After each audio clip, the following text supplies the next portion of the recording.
Salut tout le monde, avant de vous faire écouter ce podcast, j'aimerais ajouter quelques précisions. Ce podcast qui suit a été enregistré en fin 2023. Certaines personnes mentionnées dans ce dernier ne font plus partie de mon entourage professionnel aujourd'hui. Mais cela ne change en rien les propos que j'ai pu tenir. Je reviendrai sur mon année 2024 dans un prochain podcast où je partagerai tout le chemin parcouru et le travail mental qui m'a permis d'atteindre ce que je réalise aujourd'hui en 2025.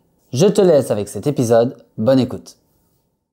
Bon, bienvenue donc dans ce podcast improvisé avec Rico où l'objectif est de faire chialer l'autre, bien évidemment. Toujours dans un esprit bon enfant, un esprit très bien sympathique. entendu, ouais. Voilà. On s'est un petit peu échauffé plus tôt dans la journée sur des, sur des questions-réponses. Sur des questions-réponses. L'avantage, c'est que du coup, moi, ça m'a permis de prendre la température et lui de la subir. Ah, exactement. Voilà. Donc, on va un petit peu inverser la balance. L'objectif, c'est qu'on parte sur 5 à 6 questions chacun en essayant de monter crescendo. Ouais. On fait à tour de rôle, bien évidemment. Et si on a envie d'en poser plus, on en pose plus, puisqu'on n'a pas vraiment de délai, puisque ta canette est pleine et mon verre se remplira de lui-même. Donc, on est parti quand tu veux et je te laisse même l'honneur de la première question. Ok. Sauf que moi, j'ai pas des questions très coupantes comme toi, tu vois. Ah, mais on peut y aller crescendo, tu sais. Même moi, j'ai des choses qui sont très sympas au début. Ok. Bah écoute, ma première question, c'est est-ce que tu as déjà eu des gros différends à cause de ton approche un peu trop philosophique des choses? Ah, intéressant ça. Des différends avec mon approche philosophique. En gros, des gens qui comprenaient pas forcément ma manière de penser. Ouais, et qui pouvaient même le juger et du coup être en désaccord sur tes projets perso, pro. Alors, il y a globalement très peu de personnes qui tombent d'accord avec moi sur ma manière de voir les choses. Je rencontre rarement des gens qui pensent comme moi. Okay, t'es le premier exemple, même si on a des visions communes sur le plan business ou quoi que ce soit. Sur le plan humain, je pense qu'on n'est pas forcément accordé sur tout. Puisque toi, t'es quelqu'un qui va avoir un petit peu plus tu vas être un petit peu plus freiné au niveau émotionnel, là où moi je suis beaucoup plus dans la communication à ce niveau-là. Ouais. Voilà. Après, ça m'a jamais créé de différent en soi avec les gens. Les gens qui, entre guillemets, sont pas bienveillants, avec qui j'ai pas forcément une bonne communication, je les écarte simplement de ma vie. Ouais, tu perds pas de temps. Je perds pas de temps, je rentre pas dans le conflit, je rentre pas dans l'opposition. Je pars du principe que tous les avis sont dans la nature et que ça sert à rien d'essayer absolument de convertir quelqu'un de ma manière de penser. Ouais, mais justement, le fait que du coup tu n'es jamais dans la prise de tête ou quoi que ce soit, ça t'a pas amené quand même des différends, des engueulades, parce que justement on peut croire que tu te sens pas concerné face à une situation. C'est vrai, on peut croire que je suis désintéressé de beaucoup de choses. Ouais. C'est vrai, c'est pas le cas, mais c'est vrai que ça a du mal à être compris dans un premier temps. C'est plus en fait, on va dire petit à petit, en étant à mon contact, qu'on se rend compte qu'en fait c'est pas que du désintéressement, c'est juste que je supprime tout ce qui s'apparente à quelque chose de toxique ou qui me prend de l'énergie pour rien. Et j'accorde uniquement de l'importance à ce qui en a pour moi. Ouais. Voilà. J'essaye de faire le tri très rapidement. J'ai une faculté à prendre de la hauteur et du recul très vite sur ce qui se passe autour de moi. Mais oui, ça peut être vu comme du désintéressement de la part de mes proches, mais ça ne l'est pas. Ouais. Et c'est de naissance ça? Enfin, je veux dire, c'était comme ça ou tu l'as appris avec la vie? Non, c'est avec le temps. C'est avec le temps. J'en ai parlé justement dans un podcast avec Mel. Il y a eu toute une histoire de dissociation d'identité plus jeune, avec une réunion de 2 archétypes de pensée, un lié à ma mère et un lié à mon père. Et en fait, quand je suis arrivé à cette réunion des 2 archétypes de pensée, j'ai réussi à m'épanouir un petit peu plus sur le plan des interactions sociales et j'ai fini par adopter ce mood de pensée qui m'accompagne depuis maintenant un petit peu plus de 3 ans. Avant, oui, j'avais ce truc-là de plus rentrer dans le conflit, il y avait un petit peu plus l'opposition, même si j'étais relativement détente sur pas mal de choses, j'avais plus quand même le truc de vouloir essayer de convertir quelqu'un ou. Mais du coup, ça t'a créé des désaccords avec ta famille? Pas avec ma famille. Non. Non, pas avec ma famille. Ma mère a toujours été très, très à l'écoute, très tolérante. Et mon père, on a eu des désaccords, mais c'était pas du tout à ce sujet-là. C'était plus lui, par rapport à sa manière de gérer ses émotions et de les transmettre, que réellement ma posture ou la manière qu'on avait discuté. Non, j'ai pas plus de famille que ça, donc j'ai pas tout ce qui est frère, cousin, donc du moins pas assez proche bien sûr. Pour avoir des échanges avec eux. Mais non, sur le plan famille, j'ai pas eu à me plaindre à ce niveau-là. Ok. C'est un bon début, ça. C'était un bon début, t'as essayé de creuser dès le début. Tu vois, moi j'ai été un petit peu plus chill, peut-être un petit peu plus coupant, mais un petit peu plus chill, dans le sens que, effectivement, on te voit beaucoup bosser sur les réseaux, genre beaucoup bosser sur les réseaux. Déjà, de 1, est-ce que tu bosses vraiment, ou est-ce que c'est juste pour te donner une image? Et de 2, si tu bosses 18 heures par jour, est-ce que c'est parce que t'as du mal à déléguer, ou est-ce que c'est juste parce que t'es inefficace? Quel bâtard. Principalement, je bosse beaucoup. Je bosse beaucoup parce que j'aime avoir le cerveau occupé. J'aime me dire que j'ai quelque chose à faire. Donc quoi qu'il arrive, de toute façon, même si dans l'hypothèse je n'aurais rien à faire, je trouverai quelque chose à faire. parce que c'est en moi et j'ai besoin de faire travailler mon cerveau. Donc en soi, je ne pense pas être inefficace. Juste, j'aime avoir des projets, avoir des idées, et même quand j'ai fini avec quelque chose, je me vois pas me dire, vas-y, va te reposer. Parce que pour moi, c'est se reposer, ça veut dire juste, ok, t'as fini ce que t'as à faire, l'ennui peut t'arriver. Et moi, je déteste l'ennui, donc j'aime être stimulé dans tous les domaines, donc du coup, voilà, mais non, je pense pas être inefficace. Et même si je bosse 18 heures dans la journée. Ça m'est pas encore arrivé, je pense pas. À part avec vous en ce moment, mais sinon. Mais, tu vois, c'est drôle parce que moi, par contre, j'adore m'ennuyer. C'est quand je m'ennuie que je deviens créatif. C'est quand je m'ennuie que j'apprécie en fait l'instant présent. Parce que je me dis, la vie que j'arrive à créer actuellement me permet de m'ennuyer. Donc c'est des moments que je chéris au contraire. J'ai pas ce besoin permanent de me stimuler justement, de me mettre dans une activité. Pour moi, c'est un luxe de pouvoir s'ennuyer. C'est un luxe autant pour la stimulation cérébrale que même dans la vie, en fait, d'avoir cette chance-là de pouvoir s'ennuyer, je trouve ça merveilleux. Ouais, mais ouais. Après, c'est une vision, comme on a dit, toi t'as une vision plus posée, moi j'ai une vision plus dynamique. Donc c'est sûr qu'on est différents là-dessus, même si t'as pas tort dans l'histoire. Hein. Mais c'est vrai que ça peut aussi porter à tort, dans le sens de te dire, vas-y, ben, j'ai besoin de plus d'ennui pour pouvoir mieux réfléchir, sauf que du coup tu ne passes pas assez vite à l'action, et donc du coup ça peut t'amener aussi des cas échéants où tu vas justement procrastiner, ou justement pas concrétiser des opportunités. Après, c'est pas de l'ennui dans le business. Hein. Non, mais même dans tous les domaines. Dans une journée. Tu vois, genre un moment où, tu sais, pendant 10-15 minutes, tu dis, ah, je m'ennuie. Mais tu sais, c'est parce que tu t'es pas créé une situation qui fait que tu as besoin de te stimuler, que tu as besoin d'être dans l'action. En fait, tu as simplement profité d'un moment de calme dans ta journée. Tu vois, c'est un moment où forcément tu t'es ennuyé, t'es pas sur ton téléphone en train de scroller obligatoirement, t'es pas en train d'essayer de t'occuper pour t'occuper. Il y a des moments où il y a juste entre guillemets rien à faire, et je trouve que c'est aussi agréable en fait. D'être en silence, d'être avec soi, de pouvoir même discuter avec soi, je trouve que c'est très agréable. Ouais, c'est sûr. Ça peut s'apparenter un peu à de la méditation, hein, mais... Ouais, bien sûr. Après, comme je dis, on n'a pas la même vie. C'est sûr. On a peut-être même une vie opposée. Peut-être. On va dire que je m'autorise peut-être plus de choses que toi. Oui et non. Parce que je m'autorise plus de voyages que toi. C'est pas que je ne les autorise pas, c'est que je n'aime pas ça. Ouais, mais pourtant, ça pourrait t'amener un meilleur ennui, par exemple. Parce que le fait de voyager peut t'ouvrir des portes que tu ne connais pas encore vu que tu restes chez toi. C'est vrai, mais je suis très routinier. Tu es? J'adore la routine. J'adore la routine, j'adore être chez moi. C'est quelque chose que je chéris. Genre parce que moi, justement, quand je pose mes valises, c'est mon foyer et je m'y sens bien. Et pour moi, voyager, c'est pas forcément une finalité. C'est bien hein, de pouvoir voyager, de s'évader, mais c'est pas quelque chose qui me passionne, qui m'épanouit. Genre, tu me dis demain, ouais, viens, on part 2 semaines. Alors, ça dépend qui me le propose, tu vois. C'est mon ami qui me dit, viens, on part 2 semaines. Je dis, ouais, on y va, tu vois. Au début, il y a la démarche de bon, c'est un peu pour te faire plaisir et après, je vais apprécier. Mais de moi-même, j'aurais pas ce truc-là. Ah oui, j'étais pareil avant. De me dire, j'étais pareil je vais avant. partir. J'étais pas exactement pareil que toi. Bah, même quand mes parents m'ont dit, vas-y, on part à Djerba. J'ai dit, non, jamais de la vie, j'ai pas le temps. J'y suis allé, je regrette. Hein. Non, c'était cool quand on y va entre potes, c'est cool quand même. Intoxication alimentaire 1 semaine. Ah non, Ça, c'est ton petit côté fragile, tu vois. Ouais, c'est le petit côté touriste, hein. J'ai pas assez bu de ça Surdorja. Mais ouais, non, je vois ce que tu veux dire. Après, le fait aussi d'être, te dire que t'es un peu casanier, que je suis aussi, hein, malgré tout, malgré mes voyages, ça peut aussi te freiner dans ta liberté de penser aussi. Parce que justement, tu es routinier, donc tu vois que la même chose. Donc je sais qu'à travers ton travail, à travers les gens que tu côtoies, t'as quand même une liberté de penser plus importante, autre que ta routine, mais ça peut aussi te freiner justement à un moment donné là-dessus, quoi. À pas t'ouvrir à d'autres horizons. Parce que moi de base, j'étais pas du tout voyage, de base. Et c'est un monsieur de 60 ans qui avait la sclérose en plaques, qui était handicapé, qui m'a fait découvrir le voyage. Et ce monsieur-là, il m'a ouvert les yeux sur le fait qu'en fait, la richesse, elle est pas forcément en étant casanier. Et pourtant, je le suis. J'ai quand même, je pense sur ça, on est pareil, sur le fait d'être casanier. Mais il m'a montré qu'en fait, que des fois, de s'ouvrir un peu à l'extérieur, ça t'apporte d'autres richesses que tu n'as pas forcément. Et du coup, tu prends ta vie un peu moins différemment. Tu sais, par exemple, un exemple tout bête, hein. Mais beaucoup de gens casaniers se plaignent beaucoup. Ils sont beaucoup dans la négativité, etc. Et le fait d'avoir voyagé et d'avoir vécu un peu ce que j'ai vécu avec ce monsieur, je me suis dit... Mais très intime là, hein, ce qui se passe avec ce monsieur. Non, ce monsieur, franchement, je pense que j'ai fait comme si j'avais fait le film Intouchable, exactement pareil. Il a accompagné dans un fauteuil roulant pendant 3 semaines au Vietnam. Je pense que je m'en rappellerai toute ma vie parce que ça a changé ma vie. Et vraiment, on parlait comme si c'était intouchable. Vraiment, genre quelqu'un qui était très droit, c'était un notaire. Et moi, quoi. Donc le langage n'était pas le même, mais c'est une des meilleures expériences de ma vie. Ça m'a fait changer. C'est lui qui m'a dit, maintenant tu sais ce que c'est que voyager. Maintenant à toi de jouer, tu vois. Donc je peux comprendre ta vision des choses, mais je pense que toi aussi du coup tu as des facteurs limitants, des croyances limitantes là-dessus, qui t'empêchent justement de voir plus que le fait de tes routines. C'est vrai. Mais c'est drôle parce que t'as pas de difficulté dans le fait de changer d'environnement.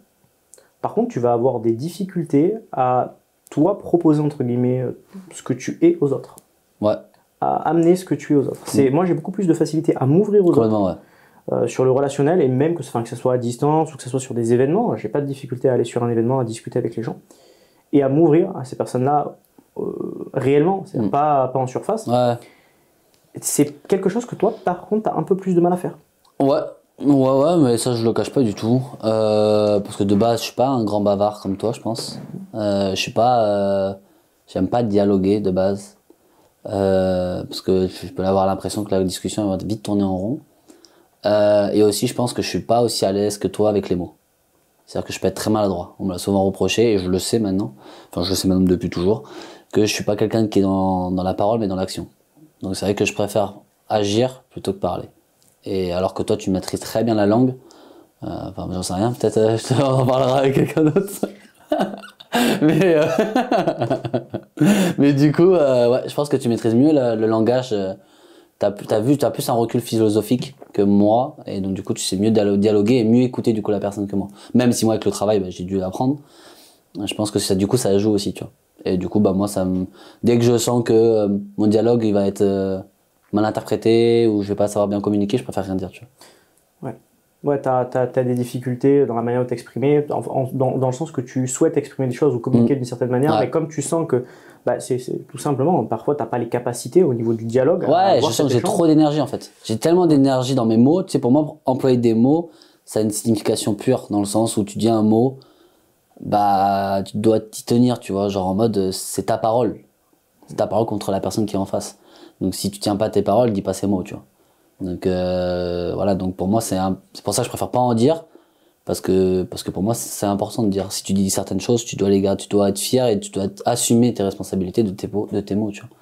Donc, dire parler juste pour réconforter une personne ou parler pour dire, dialoguer juste pour, dialoguer.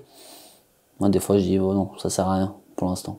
T'as une défiance quand même vis-à-vis de l'être humain qui est quand même assez élevée. Hein. Ouais. Dans tes mots, c'est cru et c'est lourd de sens. Il n'y a pas besoin que ça soit très travaillé dans ta manière de le dire pour le comprendre. C'est sûr. Genre, il y a une grande défiance. Je pense que c'est aussi ça qui nous différencie. C'est que on va pas confronter nos passés parce que ça n'aurait pas forcément d'intérêt. Non. Mais par contre, je pense que j'ai été moins affecté par les défauts des humains. J'ai été plus dans l'acceptation de ces défauts. T'as peut-être plus pardonné, ouais. C'est pas pardonner, c'est juste que je trouve que l'humain est beau parce qu'il est humain. L'humain est beau parce qu'il est déchu. Voilà. Donc j'essaie pas de chercher des statuts divins ou des vertus à l'être humain. Je l'accepte tel qu'il est, c'est-à-dire imparfait, incomplet, et avec tous ses défauts et toutes ces choses qui peuvent nous déranger nous aussi. Je pars du principe, je pense être l'exemple même d'une personne qui évolue au fil des mois, au fil des années, par rapport à mon comportement avec les autres, même ma manière de voir la vie, le travail. Et je pense que les gens peuvent foncièrement évoluer aussi. Donc je vais pas être quelqu'un qui va te dire si tu as été comme ça il y a 5 ans, c'est que tu es quelqu'un comme ça maintenant.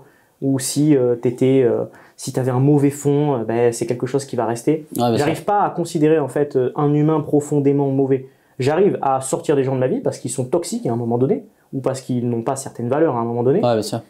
Mais fermer la porte à jamais, c'est pas forcément quelque chose que je vais trouver acceptable. Ouais, bien sûr. Ouais, je vois. Parce que il y a des démarches profondes qui sont faites, des introspections profondes qui sont faites, et parfois il y a vraiment du changement à ce niveau-là. Non, mais justement, c'est là où on est différent parce que j'entends ce que tu dis, je suis d'accord, mais c'est pas par la parole que tu dois changer, c'est par les actes. Je suis d'accord, mais le problème c'est que si tu discutes pas avec quelqu'un, tu peux jamais t'en rendre compte. Bah si, justement par les actes. Genre pour moi, une personne. Si tu discutes plus avec quelqu'un, il a plus l'occasion aussi. Bah si, je te prends un exemple tout bête. Une personne pour se faire pardonner ou pour justement montrer qu'elle a changé n'est pas obligée de parler. Elle peut agir par des actions, par le fait de proposer quelque chose. Alors attention, parce que moi je te parle de ça, mais je te parle pas de quelqu'un qui fait une démarche de vouloir se faire pardonner. Ouais, ou même pas faire pardonner, même juste échanger. Tu vois. Je vois, mais moi c'était plus dans un sens, quelqu'un sort de ma vie pendant 5 ans, si je le recroise, il y a un dialogue qui peut s'instaurer. Moi, le délire de venir s'excuser pour un comportement qu'on a eu ou quoi que ce soit, ça c'est pas forcément quelque chose que je vais pas bien vivre, mais que je vais pas prendre en fait tout court, parce que je pars du principe que si tu l'as fait, tu l'as fait en fait. L'excuse, c'est très simple. Et c'est encore plus simple dans la famille. Je trouve que dans la famille, c'est encore plus simple. Ouais, mais tu comprends, c'est la famille, il a dit ça, il le pensait pas. Ouais, mais c'est pas grave en fait. Déjà, tu penses globalement tout ce que tu dis. Hein. Si ça sort de ta bouche à un moment donné, c'est que quelque part, il y a une pensée qui t'a traversé. T'as été confronté à ça avec ta famille? Pas avec ma famille. J'ai été confronté à ça avec la famille des autres. Okay, ouais. Où je constatais que on excuse beaucoup de choses juste parce qu'on invoque la loi familiale. En mode, ouais, ok, il a fait des trucs comme ça et tout, ça se fait pas, mais ça va, c'est ton père, ou ça va, c'est ton oncle. Tu peux lui pardonner. Ouais, mais tu sais, il a pas une... Comme les excuses du passé, ouais, mais il a pas eu une vie facile, ouais, mais tu sais, c'est compliqué pour lui.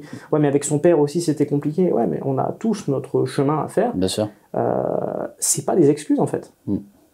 C'est pas parce que tu as eu un passé difficile que ça veut dire que ça doit avoir des répercussions sur les autres. Ouais, c'est pas sûr. Voilà, c'est pas être quelqu'un de vertueux que d'en mettre plein la gueule aux gens. C'est clair. En disant, en invoquant la loi sacrée du ouais, mais moi j'ai un passé difficile. C'est des excuses surtout.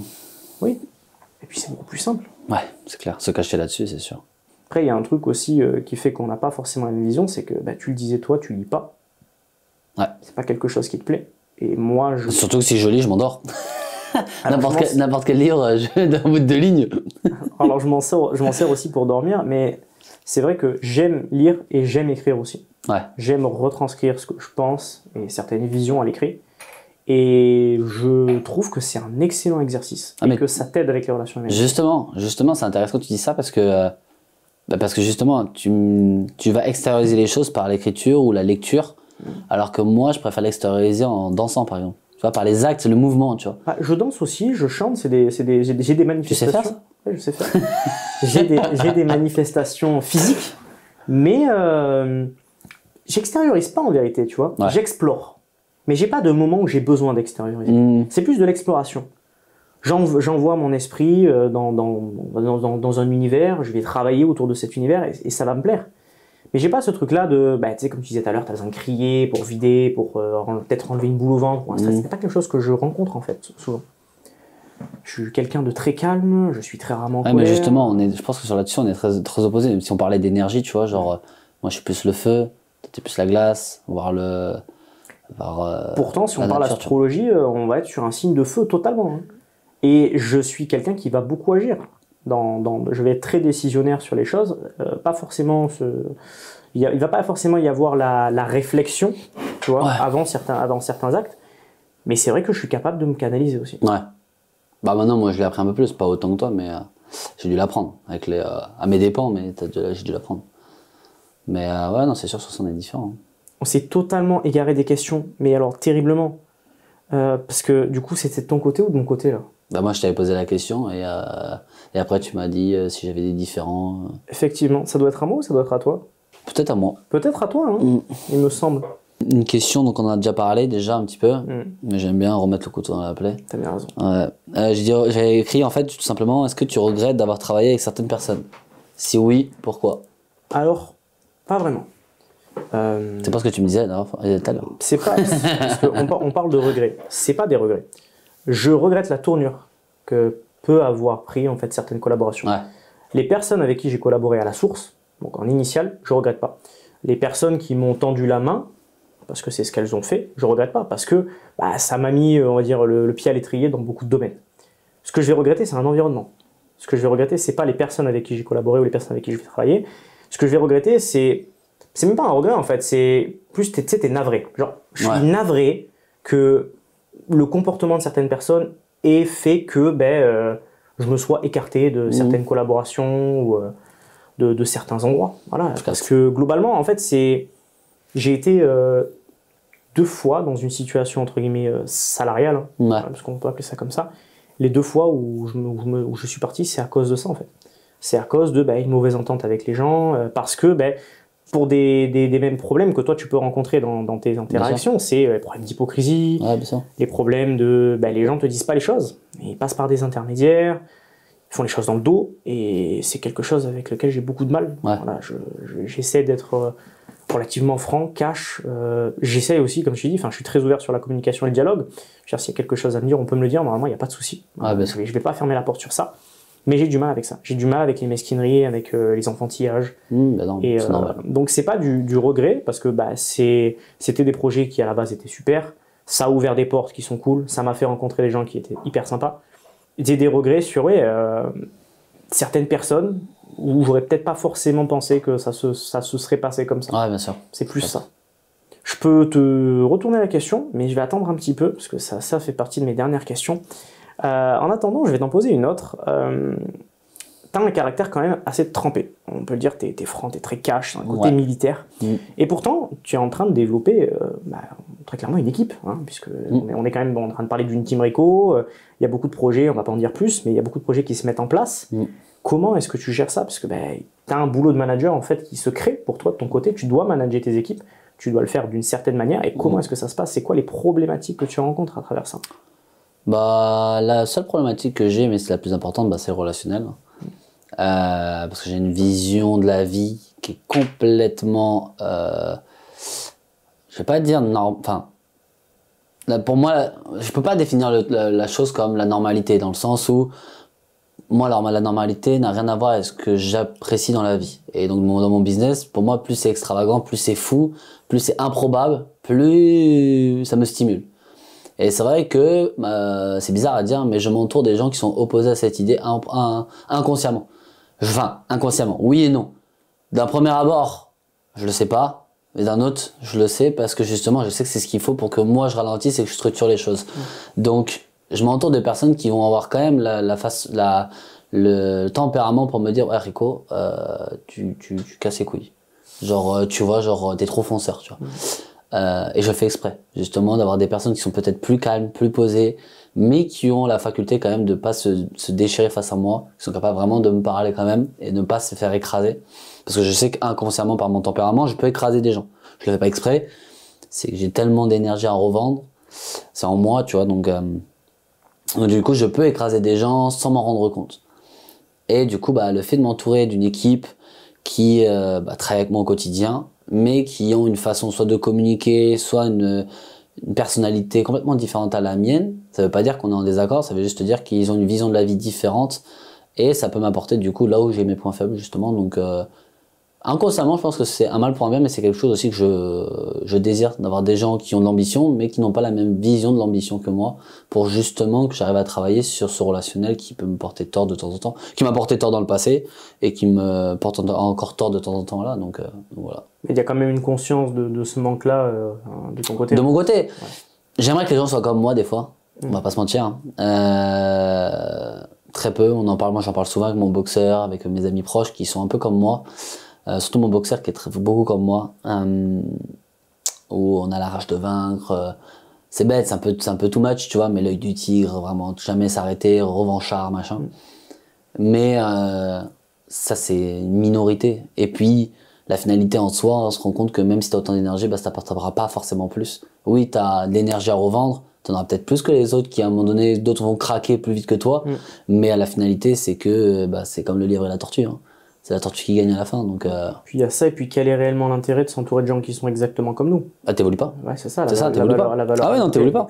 Et c'est pour ça que des fois, c'est con, hein, mais je me mets moi-même, je m'entoure moi-même de gens complètement opposés à moi pour me dire, ah là, ça te retranchante et. Là, va y avoir du clash. Là, ça va se rentrer dedans, tu vois. Et à la fin, peut-être ça va se rentrer dedans, mais c'est moi qui vais revenir en mode, t'avais raison, tu vois. Même si ça va faire mal au cul, je déteste avoir tort, je dirais. En fait, mais t'es capable de le faire déjà. T'es capable de reconnaître que t'as tort. Et déjà, ouais, après, ça se fait pas de suite. Du coup, faut me connaître. Ça veut dire que tu me rentres dedans, tu sais très bien que je vais te rentrer dedans aussi, et qu'il faut pas prendre la mouche avec moi parce que moi, c'est sur l'instant T, et 2 heures plus tard, je suis en mode, vas-y, on rigole. Ouais. Des fois, d'ailleurs, les gens me disent, mais tu te fous de ma gueule, on vient de s'embrouiller, et toi, tu déconnes. Je suis, vas-y, la vie est trop courte. On n'a pas le temps de se casser la tête. Genre, ouais, ça m'a énervé comment tu m'as parlé ou tu m'as dit les choses.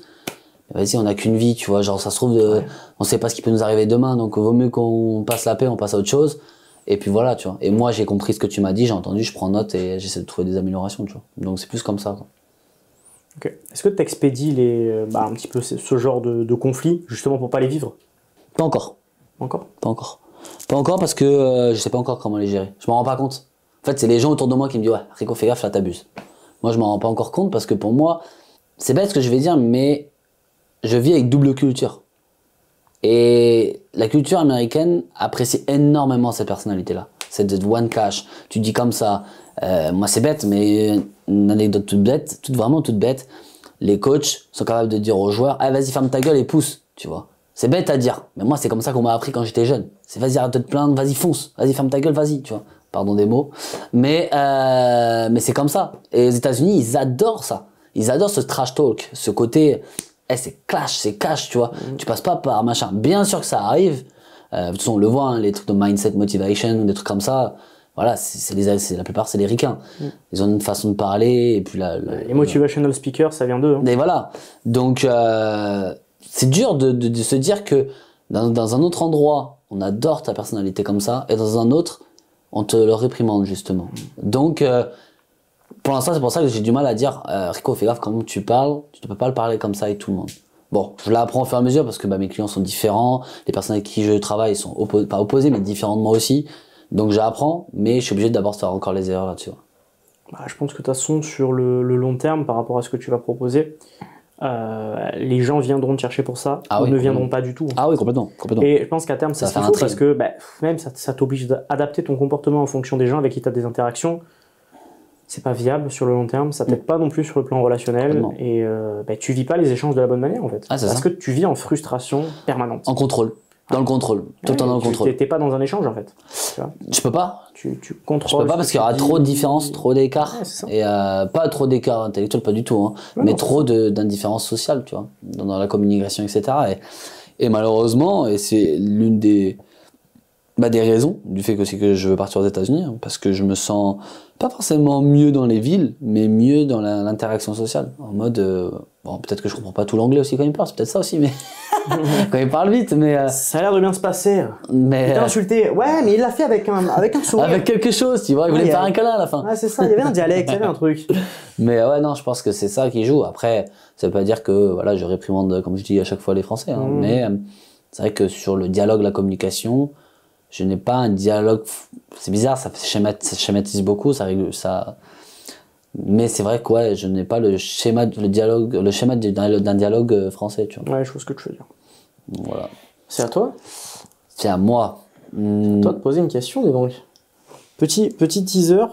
On va commencer à rentrer dans le dur juste après.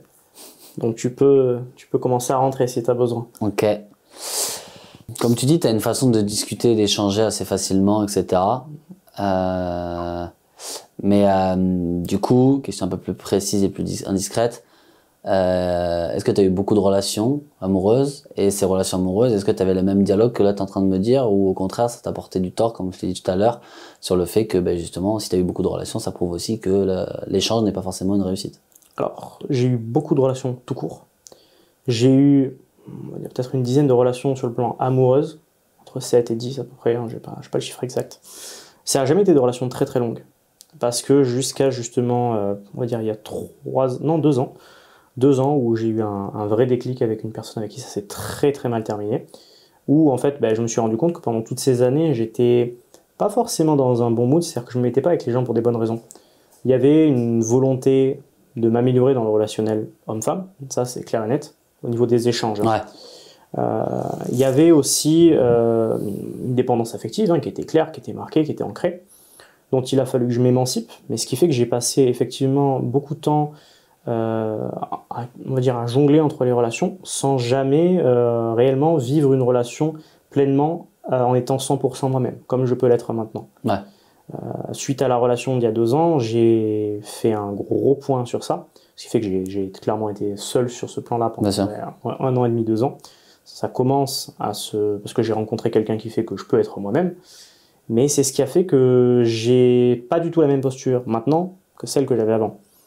Les gens qui m'ont connu avant, les femmes que j'ai pu fréquenter avant, qui tomberaient sur cette discussion, ne comprendraient pas. Parce que j'ai eu beaucoup ce truc, peut-être un peu comme toi, de m'adapter au dialogue de l'autre. Un caméléon. Ouais, de vivre avec le dialogue de l'autre, parce que, tu sais, quand tu as des facilités, on va dire même sur le plan intellectuel, sans être présomptueux ou quoi que ce soit, tu sais t'adapter en fait à ce que la personne elle a besoin de voir, elle a besoin d'entendre. C'est pas forcément être un connard, tu vois, c'est juste dans le mode, t'as envie que je sois un petit peu plus comme ça, bon ben ok, je le fais, tu vois, c'est pas grave, ça ne me coûte rien. Ça ne dérange pas. Sauf qu'en fait, porter un masque 1 fois, 2 fois, 3 fois, 10 fois, 15 fois, 30 fois, et tu cumules comme ça. Ouais, bien sûr. Et quand tu l'enlèves, tu te dis, ok, mais il reste quoi? Ouais, c'est il toi, reste quoi? Et t'as ce mood là où t'as une introspection qui se passe, t'as une sorte de semi-dépression déjà où tu sais même pas forcément qui tu es, comment tu serais dans une relation. Et donc non, je suis pas du tout le même maintenant que ce que j'ai pu être auparavant. La communication ultra bienveillante, c'est quelque chose qui a que quelques années. Ça doit avoir 3-4 ans quand même. Voilà, c'est quelque chose que j'ai instauré. Avant, j'étais beaucoup plus dans le si ça ne matche pas, il n'y aura pas d'effort, dans le sens que si ça ne matche pas, écoute, il n'y a pas de conflit, tu vois, mais on arrête. Voilà, il n'y avait pas ce truc de... Il n'y avait pas cette visualisation très, très long terme, très... on vit ensemble, on se soutient ensemble, on affronte des épreuves ensemble, et c'est ça aussi, en fait, être humain. On roule ensemble, on meurt ensemble. C'est ça. Et sur ça, en fait, sur les relations amoureuses, ce qui est paradoxal, c'est qu'il y a 2 choses qui m'ont fait évoluer. La première, c'est la dernière relation que j'ai eue, qui était très violente au niveau de la rupture. Ouais. Et la deuxième, c'est ma relation avec Jean. Ma relation avec Jean, qui est mon meilleur ami. Amoureuse? Ouais, je vois. Ouais. Qui est mon vous dormez ensemble, vous vivez ensemble. C'est ça. Vous faites tout ensemble. Ça commence à être très bizarre, cette histoire. En fait, c'est mon meilleur ami, c'est la personne avec qui je vis depuis quasiment maintenant 4 ans. Il y a eu des petites intermittences, tu vois. Mais en fait, dans notre comportement, dans notre manière de vivre, très clairement au quotidien, si on devait faire des pauses en fait, à certains moments du quotidien, on aurait envie de se gifler, de s'insulter et de se faire des réprimandes très souvent. Mais sur des détails, tu vois, des conneries. Ouais. Et je me suis rendu compte, en fait, je l'ai transposé au couple, j'ai dit, putain, c'est exactement ce que tu fais dans le couple, sauf que dans le couple, t'ouvres ta gueule. T'ouvres ta gueule juste parce que, tu sais, t'as envie de décharger pour rien, ou tu prends pas le recul nécessaire de dire, non, mais attends, c'est puéril, ça veut rien dire. Genre, je suis en train de faire une remarque alors que je suis pire, tu vois. Genre, et en fait, c'est ce que j'ai vécu avec Jean, et on le vit un petit peu tous les deux, c'est que, putain, mais je suis bien sûr qu'il me met la haine quand il fait ça, mais en même temps, mais moi aussi, je suis impinable. Tu vois. Et non, mais il y a ce recul automatique, en fait, tu vois. Fais la traduction, parce qu'impinable, ils connaissent pas. Ah oui, insupportable, tout ça, tu vois. Et en fait, t'as ce recul automatique où tu prends de la hauteur, tu te dis, non, mais attends, mais je déraisonne, tu vois. Genre, c'est pas normal de penser ça. Et en fait, plus on a passé de temps ensemble, plus tu viens, en fait, plus tu les éclipses, ces moments-là. C'est-à-dire que c'est des moments au début, tu vas cogiter, il y a 4 ans, tu vas cogiter 5 minutes, à la fin, tu cogites même pas 5 microsecondes. Ouais, bien sûr. Tu vois. Et c'est ça aussi qui m'a fait évoluer et comprendre que dans le couple, l'objectif, c'est pas d'être aligné tout le temps. L'objectif, c'est pas d'être tout le temps d'accord. L'objectif, c'est pas de voir la même route ensemble jusqu'à la fin de nos jours. Bien sûr. Non, c'est d'avoir ces petits moments, ces petits déboires, accepter l'autre avec ses défauts, arrêter d'essayer de lui transposer aussi les qualités qu'on n'a pas. Ne pas être dans une optique de jalousie, en mode ouais, elle a ça, moi je l'ai pas. Ouais. Il y a toutes ces choses-là qu'on fait en couple alors qu'on ne devrait pas. Et ouais, il y a ces 2 gros éléments-là qui ont fait ce changement radical dans mon comportement. Ouais. Ok. Parce que quand même, 7-10, ça fait beaucoup quand même. Relation amoureuse, ça va. Ouais. Ça va en soi. Ouais. J'ai 27 ans, ma première relation amoureuse, elle était à 15 ans et demi, ça va en soi. C'est pas énorme. Tu sais, les relations ne duraient toujours que 6 mois à peu près. Donc, ouais, je sais te dire. C'était jamais, j'ai jamais été en couple plus de 6 mois, quoi. Ouais. Donc, à partir de là, ça va. Ça va. Pourquoi tu en as eu combien, toi? Vraiment, vraie relation? 2, 3 max. 2. La plus marquante, c'était laquelle? La dernière. Ouais. La dernière, ça remonte à... On est quelle année là? 2023? 2019? Ça laisse des séquelles, hein? Ouais, hein. C'est ça ta prochaine question, hein. J'allais te demander justement comment s'était terminée ta dernière relation et qu'est-ce que ça avait laissé comme empreinte en toi? La dernière relation, c'était la pire et je la souhaite à personne. D'avoir donné autant d'aide, autant d'amour à une personne et qu'à la fin, la personne devient méchante, te tue dans tous les domaines, pro, perso, au point de mettre des gens à dos, des gens qui te connaissent tous les jours, qui te voient tous les jours, et elle arrive à les retourner, alors qu'à la fin, tout à la fin, les gens se rendent compte qu'en fait c'était pas moi le problème, c'était elle. Donc ça c'est les choses qu'on a du mal à accepter, mais aujourd'hui j'ai accepté. Oui, il y a des séquelles, on va pas se mentir. Quand je commence à parler privé avec certaines femmes, ça y ressort. Je donne pas ma confiance comme ça, je la donne même presque plus. Donc ouais, c'est sûr que ça m'a laissé des séquelles. Même si j'apprends à vivre avec et j'apprends quand même à y résoudre, j'ai besoin maintenant pour pouvoir avancer dans ce domaine-là, que la femme montre par des actes justement et pas par les paroles. C'est pour ça que je reste toujours sur ces actes parce que pour moi les paroles m'ont détruit, mais m'ont fait quand même très très mal. Très mal parce qu'avant de me détruire faut quand même y aller, mais m'ont fait quand même très mal. Et je pensais pas qu'en fait des paroles pouvaient être aussi blessants et qu'on pouvait se permettre ça après avec tout ce que j'ai pu faire. Donc je me dis maintenant qu'une personne, si elle veut vraiment être dans mon cercle, amitié, amour, peu importe, c'est les actes. C'est les actes qui vont faire que j'ai un électrochoc, je peux me permettre de m'ouvrir un peu plus, tu vois. Donc ouais, il y a quand même beaucoup de séquelles. Il y en a eu encore, j'en ai encore aujourd'hui, je le sais. Parce que j'ai déjà eu des discussions auparavant, même il n'y a pas très longtemps avec ça, mais je pense que, comme je t'ai dit tout à l'heure, c'est qu'il y a un temps pour tout, et pour l'instant, je pense pas que c'est le moment de guérir de ces traumas-là, tu vois. Même si ça pourrait m'aider à être meilleur aujourd'hui, je pense que c'est pas encore le moment. Je dois faire d'abord, pas le deuil, mais accepter quand est-ce que je peux rendre du temps pour ça, tu vois. C'est quoi qui t'effraie dans le fait de t'ouvrir? Est-ce qu'il y a vraiment des parcelles de toi que si tu les livres, les gens peuvent te faire souffrir avec? Je suis très honnête. Je suis très honnête comme personne, c'est-à-dire que quand je dis quelque chose, je le pense. Étant donné que je parle pas beaucoup. Donc du coup, c'est vrai que si je dis quelque chose à une personne, des mots forts, des mots avec passion, et qu'on te les retourne pour te piquer, pour te faire du mal, alors que tu penses vraiment pas mériter ça, tu vois. Je pense que ça, c'est ça qui fait très mal. Tu vois, je pense aussi que c'est ça qui joue sur le fait que j'aime pas parler.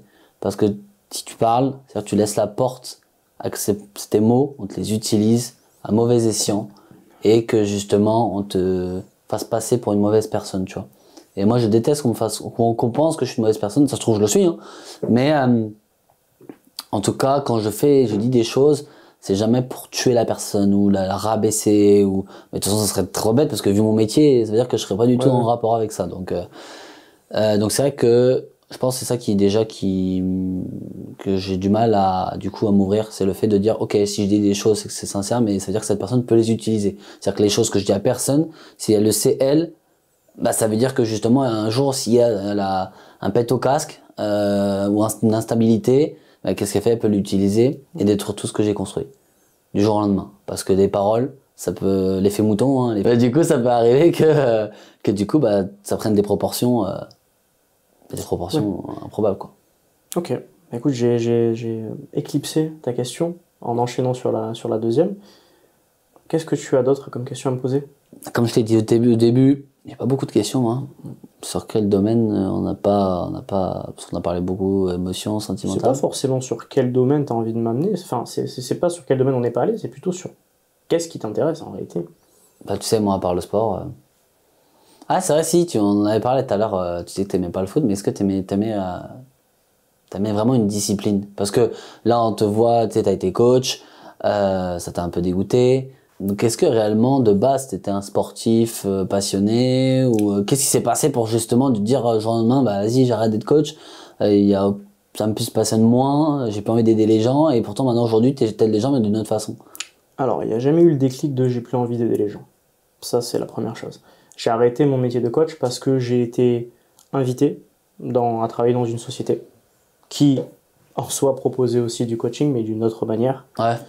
J'ai juste arrêté, moi, de promouvoir mes services de coach. C'est juste que j'ai pas voulu me remettre dans le coaching pour plusieurs raisons. La première, c'est que je trouve que la valeur perçue par les clients, ce qu'on peut apporter, ce qu'on peut donner, elle est très très mal reçue. Bon, on a des exceptions, hein, des exceptions magnifiques, hein, où il y a des gens qui font preuve de reconnaissance, qui arrivent à avancer. Mais je trouve que c'est plus compliqué d'aider les gens dans cette discipline. Pour moi, il doit vraiment y avoir une démarche personnelle, si tu veux. Ouais, un déclic, quoi. Ouais, c'est ça, tu vois. Tandis que dans ce que je fais maintenant, où j'accompagne des entrepreneurs, ils ont des problématiques, ils sont conscients de ces problématiques et ils sont conscients de la valeur ajoutée, de ce que tu peux faire pour eux, en fait. Mmh. Et donc là, j'ai profondément, on va dire, j'ai cette sensation d'aider quelqu'un, en fait, quand j'arrive au bout. Et puis, j'ai aussi ce truc-là de maintenant, j'échange beaucoup. On va dire de manière même bénévole, hein, dans le sens que il y a des Slack, enfin il y a on va dire des réseaux sociaux d'échange dans mon domaine, tout ce qui est no-code et tout ça. Et chacun amène son expertise et donc on se soutient mutuellement et donc il y a cette valeur ajoutée aussi. Ouais. Le fait d'aller sur des événements physiques où t'attends rien en fait, tu donnes un maximum de valeur. Il y a ce truc d'accompagner les gens et de les aider tout le temps. que j'avais pas dans le coaching physique, parce que dans le coaching physique, c'était plus, tu avais l'impression que la personne te prenait comme un consommable, en mode, bon, bah, j'ai 3 mois, il faut que tu me transformes comme ça. Il n'y a pas de considération, en fait, pour l'humain aussi derrière. Puis tu sais, t'es vraiment un défouloir, dans le sens que c'est très très dur, je trouve, de continuer à croire en l'humain quand t'as vraiment travaillé longtemps dans le coaching sportif, parce que t'as des gens, ils se confient à toi tous les jours sur leur vie, sur absolument tout. Puis du jour au lendemain, ils te font passer pour une ordure, ou tu sais, ils arrêtent et ils t'oublient, où il n'y a plus de messages, il n'y a plus de considération, plus rien. Ouais, je te jure. C'est même pas la reconnaissance, c'est, je sais pas, genre t'es venu chez moi pendant des mois, peut-être même des années où on s'entraîne ensemble. Enfin, moi je peux le faire, moi je le fais. Envoie un message, tu vois. Ouais, bien sûr. Ça peut être aussi des trucs comme ça. Et surtout, bah ouais, il y a cette logique-là de ils font pas d'efforts, ils en veulent pas. Je suis moins démonstratif que toi sur ça, mais même moi dans mon coaching, comment j'étais à l'époque, si tu veux pas bosser, bosse pas avec moi. Je suis pas là pour t'encourager, je suis pas là pour te motiver, c'est pas mon travail. Ouais, bien sûr. Tu vois, mon travail c'est de t'amener d'un point A à un point B, comme tu le disais. Mon travail c'est pas de te donner des encouragements sur le chemin, quoi. Ouais. Tu vois, il y a aussi un point que t'as noté là, c'est que maintenant dans ton domaine, toutes les personnes qui sont dans le même domaine que toi, il y a de l'entraide. Ah, tu sais pas ça, je vais t'aider. Ça. Là, dans mon domaine de coach, alors encore une fois, hein, malheureusement, mais ça se tire beaucoup dessus. En France, t'es coach, toi tu fais de la merde, c'est sûr. Genre, c'est du tir à balles réelles, ou sinon c'est de l'hypocrisie à l'état pur en mode toi t'es fort et derrière on te crache dessus. Même les démarches des gens, tu sais, les gens sont déjà coachés, mais ils démarchent d'autres coachs. Ouais, je te jure. Ou les coachs qui disent ouais non mais lui il bosse pas bien. Ouais, vas-y, casse-moi le sucre dans le. Ouais, c'est ça, c'est exactement ça. Et tu vois, on revient encore sur le fait que pour moi, c'est bête à dire, mais le coaching en France n'est pas encore à sa juste valeur, à sa juste place, et qu'il y a beaucoup trop de personnes, que ce soit des coachs ou des personnes qui se font coacher, qui ne doivent pas être coachs et qui ne doivent pas être coachés. Et encore une fois, je reviens à un truc tout bête, mais aux États-Unis, on te considère à ta juste valeur. On te serre la main, on te félicite, on te dit merci. Enfin, c'est con, on ne demande pas forcément ça, tu vois. Mais on te met, pour moi, à mon sens, à ton niveau, là où tu dois être, tu vois. Ni plus ni moins. Alors qu'en France, au lieu de s'entraider entre coachs, c'est toi tu fais bien et derrière vas-y on crache dessus, tu vois. Donc je peux comprendre le fait que tu aies arrêté là-dessus. Ça aurait pu être moi un élément où j'aurais pu dire vas-y stop, parce que ça m'arrive au quotidien malheureusement. Hein.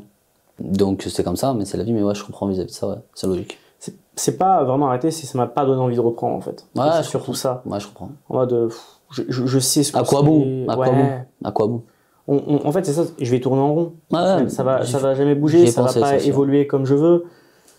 J'étais plus aligné avec ça. Ouais, j'étais juste plus aligné avec ça. Toujours la volonté d'aider les gens, toujours la passion d'aller m'entraîner, de m'entraîner avec certaines personnes. Hein. Ce truc-là, tu le perds pas, je pense, quand tu l'as eu pendant des années. Mais par contre, plus la passion d'encadrer quelqu'un qui veut perdre 3 kilos, mais qui veut pas marcher 5 minutes par jour. Qui veut pas faire d'efforts sur la diète, qui te dit qu'il a une vie compliquée, qu'il rentre à 17h et qu'il est fatigué. En fait, c'est des excuses tout le temps, tout le temps. Et tu dis, ouais, mais enfin, on te demande de trop faire en fait. C'est ça. On te demande de trop faire, t'es pas rémunéré, parce qu'il faut parler finances aussi, hein. Faut dire les mots. Hein. C'est clair. Coach sportif, en fonction de tes formules, on va dire si t'es en ligne, tu vas être entre 120 et 200, voire peut-être même 250, certains par mois, ils arrivent à proposer. Dans les trucs classiques, hein. Après, il y a bien évidemment du high ticket, et c'est ce que je recommande. Hein. Je recommande aux gens d'aller sur le high ticket, sur le coaching, si on veut un vrai accompagnement. Le problème, c'est qu'en fait, tu fais pas un travail qui vaut cette valeur. Parce que du coup, pour arriver à en vivre vraiment, tu es obligé d'avoir énormément de clients. Ouais, donc, tu es obligé de travailler moins bien, moins efficacement, avec des gens que tu n'apprécies pas forcément. Donc, il y a du transactionnel avant du relationnel. Et en fait, tu perds très rapidement ce côté humain que tu as recherché en fait, au début quand tu as cherché ce taf. Exactement. Parce que foncièrement, tu peux pas faire ce taf si tu n'aimes pas l'humain de base. Ouais. Par contre, ce travail peut t'en dégoûter. Ou faire ressortir des trucs qui font que tu dis ouais, non, je peux pas. J'en ai connu tellement des coachs, c'est écœuré. Ah ouais, en mode. Quand tu parles entre coachs, c'est tout ça. Il n'y a pas un seul coach qui te dit ouais, franchement, je vis ma best life. Ouais. C'est impossible. J'en connais pas un. J'en connais pas un qui m'a dit, et pourtant, on en connaît. Hein. Moi, j'en connais beaucoup aussi. Et que ce soit des connus, pas connus, peu importe. Hein. C'est toujours pareil. Tous ils disent mais c'est pas possible. T'as toujours une petite bête noire au milieu, t'as toujours ce 5% qui te pourrit la vie. Et maintenant je pense que même avec le temps c'est même plus 5, c'est 10, 15, 20%, c'est de pire en pire. Et c'est pas prêt de s'arrêter puisque justement aussi on rabaisse trop ce travail comme je dis, tu vois. On rabaisse trop ce travail et puis avec l'ère des réseaux, l'ère des influenceurs qui font des programmes, c'est terrible. Ça détruit le game comme on dit. Déjà ça et puis il y a tu sais, les promesses, comme je dis, les promesses abusives. Ouais. Tu sais, genre, un coach sportif, il est pas censé te faire une promesse de tu perds tant de kilos en tant de temps. C'est clair. Maintenant, tu vois des promotions sur enfin, tu vois des publicités sur des e-books, tu sais, moins 10 kilos en 3 semaines sans effort en mangeant des burgers. Ouais, non, mais les gars, il n'y a rien qui va dans votre truc. Ah ouais, je te jure.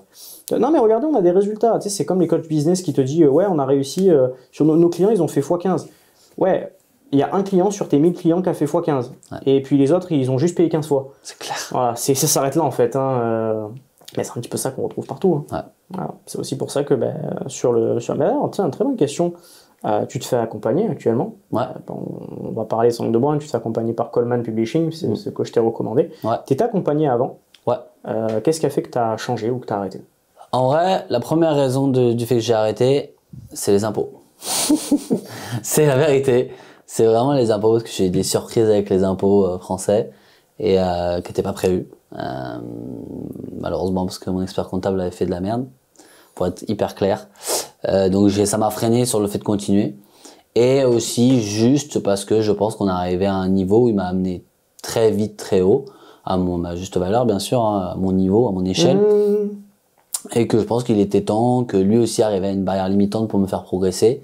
Et qu'il était temps que moi je vole un peu de mes propres ailes et que j'arrive à moi aussi à un plafond, voilà, un plafond comme tu as dit tout à l'heure, hein, un plafond de verre qui à un moment donné devait arriver, mais tout seul, pas avec quelqu'un. Et je pense qu'il faut passer par ça et l'affronter, ce plafond de verre. Et les trois quarts du temps, les gens ne l'affrontent pas. Et moi, au contraire, quand j'arrive là, je dis, hey, je commence à être obligé de refouiller dans mes retranchements, d'aller titiller. Et c'est là où je me dis, c'est le moment de prendre quelqu'un, tu vois. Donc, c'est sûr ton conseil était de bon augure puisque j'ai fait un peu de pub, hein, mais voilà, Coleman c'est une très bonne équipe. C'est un investissement, je regrette pas du tout, alors que ça fait que 2 semaines que je suis avec eux, mais je vois déjà que dans ma situation, je suis pas seul, tu vois. Et ça, c'est important. Donc, quand on est dans un business, on se dit non, ça je peux pas, non, ça je peux pas, je suis comme ça va pas avec ça. En fait, si, c'est juste que tu tombes pas avec les bonnes personnes, donc du coup, tu sais pas comment le faire. D'ailleurs, ça me fait rebondir sur un truc, tu sais, on voit souvent sur les réseaux, j'ai déjà posé cette question dans notre podcast, mais tu sais, il y a beaucoup de gens qui disent, ouais, tu es la somme des 5 personnes qui t'entourent, il faut que tu te délestes des gens que tu sais que tu as connus plus jeunes, qui te tirent vers le bas ou quoi. C'est quoi ton positionnement par rapport à ça? Est-ce que tu es du genre à laisser tomber les gens juste parce qu'ils sont pas dans le même mood que toi au niveau du travail? Ouais, je suis plus comme ça, à part si tu me comprends. Okay. Tout simple.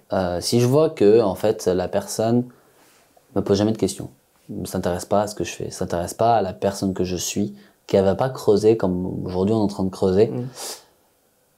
Pourquoi je le ferais alors que je sais très bien que c'est moi qui va être entre guillemets pas ton leader mais qui va te tirer vers le haut, comme si t'étais mon boulet, tu vois. Et malheureusement dans ma vie, j'ai commencé de rien, de zéro, de chez zéro. J'ai commencé à travailler à McDo, j'ai fait tous les petits boulots du monde, je faisais du ménage. Et j'ai réussi à me construire seul, archi seul. J'ai tout fait tout seul. J'ai fait toutes les erreurs du monde, mais j'ai fait de zéro à aller aujourd'hui, à ce que je fais, seul. Jusqu'à bien sûr me faire accompagner. Mais malheureusement, j'ai jamais eu des gens, en tout cas dans ma jeunesse et jusqu'à ces dernières années, des gens qui étaient entre guillemets au-dessus de moi. Tu vois, je dis pas financièrement, socialement, dans l'ensemble d'une personne, je me disais pas cette personne peut me motiver ou cette personne peut me donner les ingrédients pour être meilleur, tu vois. C'était tout le temps moi, j'avais la sensation de dire ok, lâche pas derrière, lâche pas. Tu sais la technique du lièvre qu'on appelle en course, ça veut dire que tu te colles à moi et tu me suis, tu vois. C'est ça. Et moi j'avais tout le temps cette sensation là, ça veut dire que tous les gens qui étaient avec moi, qui me côtoyaient, c'était t'inquiète, je suis là, et toi derrière, te lâche pas. Mais du coup ça faisait beaucoup de poids derrière, j'avais beaucoup de personnes. Syndrome du sauveur un peu? Ouais, je l'ai eu. D'ailleurs, avec ma dernière relation, c'était ça. Hein. Je voulais la sauver d'une situation très dramatique. Donc, je l'ai eu à l'époque. Je l'ai de moins en moins parce que, comme je dis, la vie fait que tu veux avancer. Mais ouais, ça a été mon plus gros problème. Et donc, du coup, le problème, c'est quand du coup, t'es tout le temps en haut, tu sais pas où tu vas, tu sais pas ce que tu fais, tu sais pas si c'est bon ce que tu fais. Et bah en fait c'est comme ça que j'ai commencé le coaching business en fait, me rendre compte qu'il y avait des gens voilà qui étaient au-dessus, qui avaient déjà vécu ce que j'ai pu vivre, et me dire cool, enfin c'est plus moi qui dois tirer tout le monde, j'ai quelqu'un au-dessus de moi qui peut me dire ok tu vois t'as fait ces erreurs, mais tu vois comme un mentor, tu vois quelqu'un qui te conseille. C'est intéressant ce que tu dis. En vérité, quand on paye un coaching business, on n'est pas en train de payer du savoir, on est en train de payer une expérience, un retour sur vécu. Exactement. Et je trouve que c'est important aussi de bien choisir entre guillemets son accompagnement en fonction de là où on en est. Par exemple, il y a des coaching business qui sont là pour t'accompagner de 0 à 100 000 de chiffre d'affaires, d'autres de 100 000 à 1 million, d'autres de 1 million à 100 millions, et il y a toujours des paliers. Complètement. Et c'est hyper important de se dire, de pas brûler les étapes en fait. Je suis à 20 000 euros de chiffre d'affaires, rentrer dans un mentoring où l'objectif c'est d'aller chercher 20 millions, ça n'a pas de sens.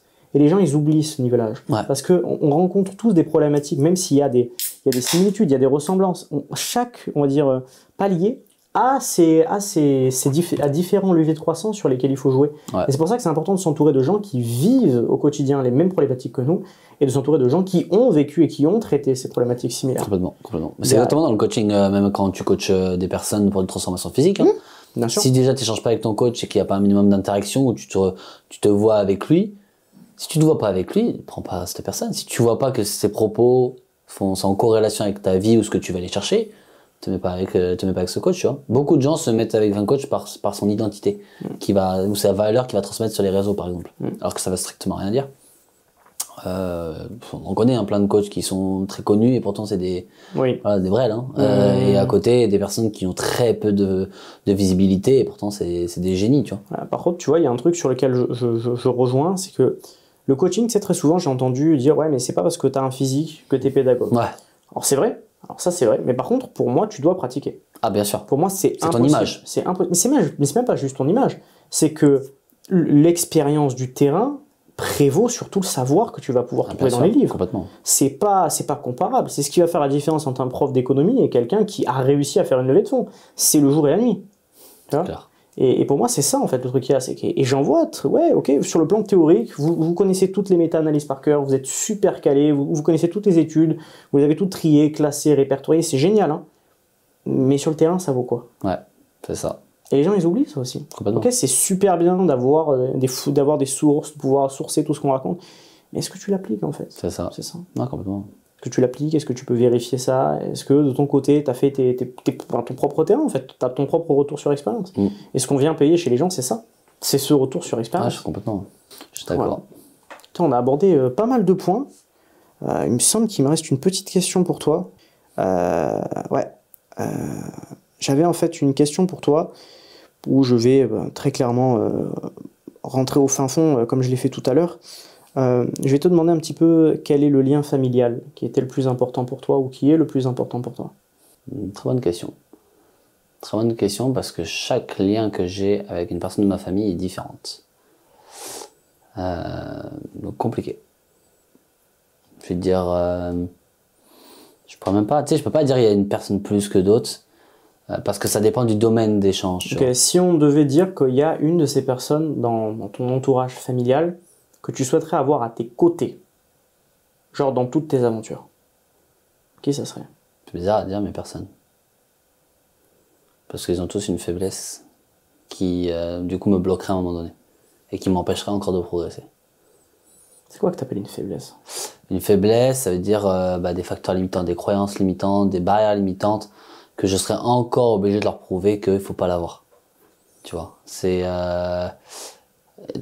chaque personne de ma famille a des qualités extraordinaires, complètement différentes. Avec mon père, j'ai l'impression d'être avec mon meilleur ami. Ma mère, c'est un peu la protectrice. Ma sœur, c'est la folie, mais aussi la peur. Ma grand-mère, c'est la sagesse. Tu vois, ils ont tous une qualité différente. Mais à un moment donné, dans ce que moi j'entreprends, comme je t'ai dit tout à l'heure, je suis très différent quand même de ma famille. Et je sais qu'à un moment donné, dans mes projets, dans ce que je veux entreprendre, dans ma façon d'être, il y aura toujours un hic. Il y aura toujours un moment donné où ça passe plus. Et donc du coup, c'est vrai que si demain je devais partir avec quelqu'un, je préfère partir seul. Comme j'ai pu faire dans mes dernières relations aussi. Hein. Dans mes dernières relations, je suis parti seul, alors que les personnes qui voulaient être avec moi me disaient vas-y, je te suis. Pour pas la dernière, mais d'autres m'ont dit ouais, je te suis, y a pas de problème. Et moi, c'est moi qui dis non, parce que je disais pas forcément en mode parce que je t'aime pas ou c'était pas ça, tu vois. C'est parce que je sentais qu'à un moment donné, la personne qui voulait me suivre, elle me suivre peut-être par amour, mais qu'elle allait me bloquer justement dans d'autres domaines que je sais qu'on y serait obligé d'y passer, tu vois. Parce que j'ai eu la chance, entre guillemets, la malchance de vivre des choses, des obstacles que je sais moi je serais capable parce que j'ai déjà vécu, mais la personne qui me suivrait, bah pas forcément, tu vois. Ou elle le ferait mais par amour. Et pour moi c'est pas la bonne raison, tu vois. Donc même si c'est bien, hein, c'est beau, hein, mais à un moment donné tu fais ta vie d'abord, tu construis ta vie. Donc tu peux pas faire en fonction d'une autre personne juste par amour, tu vois. Donc même amour familial ou peu importe. Bien sûr. Donc ouais non, je pense que c'est aussi pour ça que je suis seul, tu vois, enfin que je suis solitaire. C'est le fait que je me dis, je demande pas d'être comme moi parce que j'ai plein de défauts et ça serait pas intéressant, on en a déjà parlé. Mais je pense quand même que je peux pas non plus être accompagné de n'importe qui parce que ça me mettrait encore plus des bâtons dans les roues. Déjà que c'est compliqué, voilà. Mais il y a des moments où c'est sûr qu'être avec quelqu'un en plus, ça pourrait justement aussi m'aider aussi à des moments. Tu vois, il y a pas que de la négation, tu vois, dans tout ça. J'en suis lucide par rapport à ça, mais pour l'instant, je vois pas une personne, famille, amour, amitié, peu importe, où je me dis, ouais, même s'il y a des petits défauts comme moi, je peux en avoir, ça m'aiderait encore à aller plus haut, tu vois. Donc, pour l'instant, ben, je reste dans mon coin, tu vois. Ok, je comprends. J'ai une vision un petit peu différente par rapport à ça, parce que je dis que chaque personne de mon entourage doit m'inspirer, à sa manière. Les gens sont pas comme moi, ils ont d'autres qualités, ils ont d'autres défauts, ils ont d'autres manières de voir la vie, mais ils m'apportent tous quelque chose. Non, mais ils comme moi, tu vois. m'inspirent tous d'une certaine manière. Tu vois. Et j'ai besoin de ça en fait. Genre j'ai besoin de ça. Genre j'ai besoin que les gens avec qui j'échange soient inspirants, ne serait-ce que sur un pan de leur vie. Ah, je suis d'accord. Que je puisse les écouter et me dire waouh, c'est intéressant ce que tu racontes. Ta vision de la vie, ce que tu as vécu, c'est intéressant. Ça, je suis d'accord. Bah, c'est pour ça que je te disais par rapport que par exemple, chaque personne de ma famille avait une qualité, Oui, bien tu sûr. vois. Donc, je suis Mais d'accord. au quotidien, t'arriverais pas à t'arriverais pas en fait à faire la balance du ce qu'elle m'apporte, c'est quand même plus que ce qu'elle pourrait potentiellement me retirer. Ouais. Non. La balance, ce serait pas assez positif, tu vois.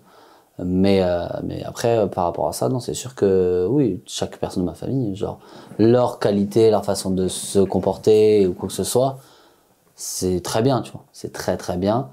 Mais c'est comme si je prends un exemple tout bête, et c'est ce qui m'arrive souvent quand je rentre en France, parce que je vis chez mes parents quand je rentre en France. Et à un moment donné, il y a un point de rupture. Parce qu'à un moment donné, à force de rester ensemble, on voit bien qu'il y a des différends. Pas parce qu'on s'aime pas, mais parce que justement, on sent qu'on n'a pas la même alchimie, les mêmes liens, les mêmes ambitions, les mêmes rêves, les mêmes... Donc tu dis ok, ils ont des qualités, je pense en avoir, mais ils ont des défauts, comme je peux en avoir aussi. Mais est-ce que du coup c'est complémentaire? Bah non, tu te rends bien compte que non. Donc et si je le vois déjà en étant en France, qu'est-ce que ça va être? Si déjà que j'ai des difficultés ailleurs, si je prends quelqu'un d'autre avec moi qui a déjà des difficultés avec moi en France, ce sera pire. Oui, ça va s'empirer. Ah ouais. Donc du coup, bah je préfère me dire, écoute, je vois que les gens qui sont mes proches vont bien, ils sont fidèles à ce qu'ils veulent ressortir, tant mieux. Mais moi, je dois partir ailleurs, je dois créer ma propre histoire, tu vois. Ouais, mais je vois très bien. Je pense qu'on a répondu globalement à toutes les questions, que ça soit de l'un ou de l'autre. Si tu as un mot de la fin ou si tu as une dernière chose à me demander pour me mettre dans l'embarras devant tout le monde. Non, je suis pas trop comme ça. Et puis en vrai, je vois pas. T'as bien visé quand même sur les questions. C'était quand même intéressant les réponses que j'ai pu fournir, je pense. Ouais, non, c'était intéressant. Après, c'est un échange que moi, ça, ce genre de choses, je fais jamais. Je fais jamais parce que justement, j'ai rarement des discussions pas intellectuelles, mais un peu plus réfléchies. Vu que je suis toujours dans l'action, du coup, bah, je prends pas forcément le temps. Là, ça faisait partie aussi du jeu, donc voilà. Mais c'est vrai que c'est intéressant, ça fait du bien de parler de tout ça. Je pense que ça va faire plusieurs fois, quand même. C'est intéressant pour pouvoir poser des mots aux choses. Mais pas trop longtemps non plus, parce qu'à un moment donné, il faut se bouger, quoi. Comme je dis, que ce soit en prise de parole ou à l'écrit, l'avantage c'est qu'il y a des choses, même si on se les dit, même si elles sont enfouies en nous, le fait de les exprimer, ça permet de les conscientiser. Complètement. C'est ce que je dis aux gens. Et ça change beaucoup de choses en fait. Comme écrire, comme les gens qui n'arrivent pas à l'exprimer par la parole, bah, écris-le, peut-être que ça t'aidera. Parce que tu le conscientises, en fait, tu prends conscience de l'existence de ce truc-là. Tu vois, il y a des questions, même tu te dis, wow, je ne me suis jamais posé cette question. Et c'est intéressant de voir en fait comment je peux me positionner. Ouais, mais si tu fais par la parole en face de quelqu'un, il faut que la personne qui soit en face de toi ait l'intelligence de le recevoir. Bien sûr. Donc c'est la base, tu vois. Genre si par exemple choisir son interlocuteur. Exactement. Et si par exemple j'aurais pas forcément l'intelligence, t'aurais pas forcément toi l'intelligence d'écouter ce que moi je peux dire, bah je me serais braqué, j'aurais pas parlé, tu vois. J'aurais dit ok, je vois que le mec je peux lui dire ce qu'il veut, puis il va m'écouter à moitié, à quoi bon, à quoi ça sert. Oui, c'est ça. Donc et ça c'est bête à dire, soit je tombe pas sur les bonnes personnes, soit j'ai l'impression qu'en fait les gens s'arrêtent juste au sommaire d'une personne, c'est-à-dire qu'ils creusent pas. Et dès que tu creuses trop, les gens confondent amitié, amour, enfin, en tout cas pour ma part, les femmes confondent amitié, amour, parce que justement, tu t'intéresses à la personne, donc ça veut dire plus. Non, ça veut juste te dire que je t'écoute et que justement, t'es passionnante comme personne, mais ça veut pas dire pour autant que je m'ouvre à toi comme un livre ouvert et que vas-y, on peut voir plus, tu vois. Est-ce que les gens s'écoutent eux-mêmes? C'est ça aussi la vraie question. Et je pense que justement, non. Et comme ils sont tellement peu habitués que quelqu'un les écoute correctement, bah, ils se disent, ah, bah, du coup, c'est très appréciable, j'en veux encore. Et c'est pour ça aussi que, du coup, bah, je me freine aussi. Parce que je sais très bien que moi, je suis capable, je pense, d'écouter les gens, ça fait partie de mon métier aussi, hein. Et j'ai fait, avec l'expérience de mon travail, j'ai été beaucoup plus empathique. Mais du coup, je sais écouter maintenant, je sais aussi rebooster et je suis même meilleur pour ça. Mais je vois qu'aussi le problème, c'est qu'en étant trop, bah, c'est pas bon non plus. C'est pas bon non plus, donc c'est pour ça que, comme je dis, t'as raison sur certains points, le dialogue, etc. Mais trop l'être aussi, ça peut t'apporter à tort, du tort. Alors que de base, tu fais ça parce que t'as envie, tu vois, t'as envie, que c'est aussi pour le bien-être de la personne qui est en face, et ça, tu sens que la personne en a besoin. Mais des fois, trop l'être, en fait, tu t'y perds. Donc, c'est pour ça que je dis que le dialogue, c'est bien, mais à juste dose. Je pense que Jean peut témoigner que je me suis émancipé d'un syndrome du sauveur que j'avais pendant des années où je résolvais les problèmes d'absolument tout le monde. Ouais. Mais ça fait partie du jeu, tu vois. C'est des choses que tu vis et puis après, tu apprends à ne plus les reproduire. Et c'est pas des regrets parce que ça te fait évoluer d'une certaine manière. Bien sûr. Ça t'apprend, et puis ça t'apprend aussi ce qui est une vraie discussion, ce qui est une vraie écoute active, à apprécier un moment de silence dans une discussion, à apprécier un moment où tu te contentes d'écouter ce que la personne a à te dire et t'essaies pas en fait de réfléchir forcément à un argument à lui opposer, et que tu te contentes de recevoir ce qu'elle a à t'offrir, tu le traites tranquillement et tu dis ok, est-ce que j'ai quelque chose à répondre, à ajouter, à apporter. C'est une écoute bienveillante, une écoute active aussi. Ah, complètement. Non, je suis d'accord avec toi. Mais il faut avoir les personnes en face qui sont réceptifs à tout ça, quoi. Ouais. C'est le plus dur, je pense, pendant nos jours. C'est le plus dur, mais les gens peuvent se prêter à l'exercice. Je pense qu'on sous-estime la capacité des gens à se prêter à cet exercice, ça, je pense aussi, ouais. Parce que les gens sont toujours aussi dans un contexte où t'as une image sociale, t'as un masque que tu dois porter en fonction de certaines situations. C'est ça. Ouais. Tu as peur, tu as des appréhensions sur ce que les gens peuvent penser ou peuvent dire de toi aussi. Toutes ces choses-là font que y a très peu de gens qui arrivent à réellement être eux-mêmes. Complètement. Et puis, je pense qu'on a tous souffert, entre guillemets, tu sais, une fameuse déception, une trahison, ce genre de... C'est un terme un peu fort, mais c'est un peu ça, tu vois. Donc, on a tous ce truc-là de « ouais, mais je peux pas faire confiance, je peux pas m'ouvrir, je peux pas... » Ouais, surtout si tu te construis toute ta vie avec soit des échecs, soit des désillusions. Je sais que moi, pour ma part, ça a été dans tous les domaines. Donc, du coup, automatiquement, si tu te forges par rapport à tout ça, ton comportement et ta façon de percevoir les choses est différente, tu vois. Que ce soit moi dans mon domaine amoureux, dans mon domaine pro, enfin, j'ai parlé du foot, mais de pro. Non, bien sûr. Donc, automatiquement, si déjà tu te construis avec tous ces échecs en mode ouais, t'es revanchard, malgré tout ça, t'as quand même un caractère qui va se rendurcir, qui va être peut-être différent. Par rapport à une autre personne, ou peut-être avoir plus de chance, entre guillemets, plus de réussite, on va dire, sans qu'elle l'ait forcément demandé, tu vois. Donc du coup, le caractère aussi peut être différent vis-à-vis de ça, tu vois. Mais je pense que par contre, on doit avoir la même problématique dans nos relations amicales, surtout, par rapport à notre caractère, parce que tu dis qu'on est différents sur beaucoup de choses, mais je pense que sur une chose, on est très similaires, c'est qu'on est très francs tous les deux. C'est-à-dire que quand il y a un truc, on le dit, en fait. Ouais. Et je pense que tu dois avoir, comme moi, tu sais, ce fameux truc du « j'ai toujours le mauvais rôle ». Tu sais que peu importe comment finit l'histoire, ce sera toujours toi qui est le problème. Ouais. Et dans toutes les déboires, les problèmes que j'ai pu avoir avec... Enfin, des problèmes, c'est des grands mots. Hein, mais bien sûr. Toutes les histoires que j'ai pu avoir avec les gens, à chaque fois, ce qui ressort, c'est « ouais, c'est lui le méchant ». Ok, c'est un rôle que... C'est moi le méchant, mais c'est moi, entre guillemets, qui m'en sort bien. Moi, ça va. Tu vois, je le vis pas mal. Toi, par contre, tu as besoin de renvoyer la responsabilité sur quelqu'un pour continuer d'avancer. Et je pense que quand tu es quelqu'un de très droit dans tes bottes, que tu sais où tu vas et que tu sais ce que tu dis et comment tu le dis, tu as très souvent ce rôle-là en fait. Ouais. Tu as très souvent le rôle de ah ouais, c'est lucide. Ça. Ouais, mais c'est lui le méchant, il a fait ça et tout. Ouais, enfin, il a juste dit ce qu'il fallait dire et il a juste fait ce qu'il fallait faire. Ça m'arrive un peu trop souvent ça. Ouais, c'est ça. Et t'es le méchant. Et ce qui est drôle, c'est que tu t'entends des versions qui se confrontent. Tu sais, t'entends, ouais, on m'a dit ça, que ça. Je fais, écoute, ouais, ok, sûrement. Pense ce que tu veux, écoute. Ouais, c'est ça, écoute. Mais ça t'apprend à t'émanciper du regard et de l'appréhension des autres. Ah ouais, aussi. complètement, c'est la base. Tu C'est la te dis, bah écoute, si la personne fait pas la démarche de me découvrir, Mais c'est souvent ce que les gens me disent, bon. les gens que j'encadre, ils me disent, mais comment tu fais pour te détacher de tout ça? Comment tu fais pour... Bah, c'est bête de te dire l'expression, mais de t'en taper, tu vois, de t'en foutre complètement de ce que les gens peuvent te dire. Ou... Ça serait mentir de dire que c'est pas vrai, ça me touche pas, mais c'est pas au point de changer ma façon d'être ou ma façon de me comporter ou de voir les choses. Et ça, je pense que les gens ils doivent l'accepter aussi. Tu vois, il y a beaucoup de gens qui n'acceptent pas qu'on les critique, qu'on les juge, que les gens les réprimandent. Je pense que ça fait partie aussi de...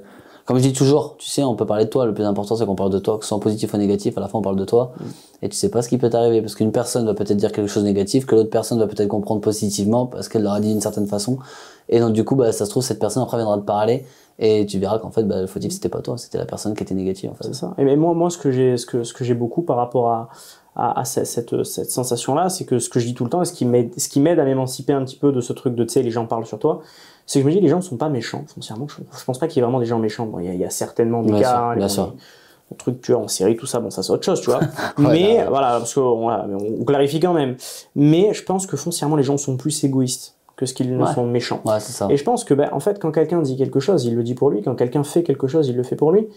Quand quelqu'un gère une situation, il le fait pour lui. Et il le fait très rarement, voire quasiment jamais pour quelqu'un. Tu vois, même quelqu'un dont on caractérise le comportement comme étant altruiste, il le fait parce que ça lui fait plaisir. Ouais, complètement. Donc, foncièrement, tout part de nous.